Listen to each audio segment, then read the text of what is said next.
5. Yes, just 5 years old. And I'm gonna show you something really cool. So come on. Hand art.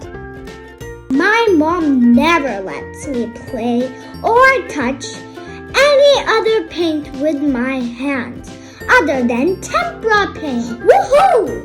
Check it out. I have paint all over my hands and myself. This is my brother Vade, and he loves it too.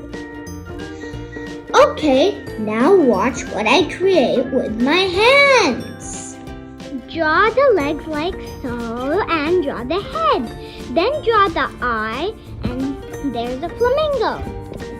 Let's make a crab.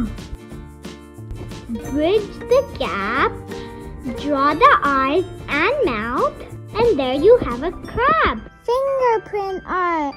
Make a line with just water, then color in. Sprinkle some salt for fun and textures. Paint the water.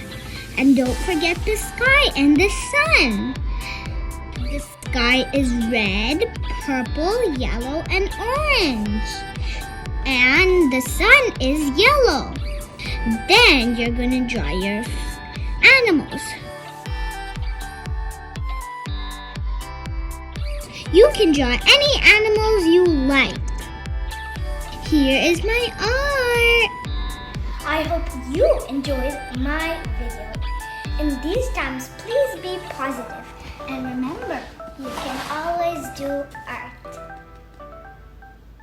Don't forget to subscribe for more videos with me.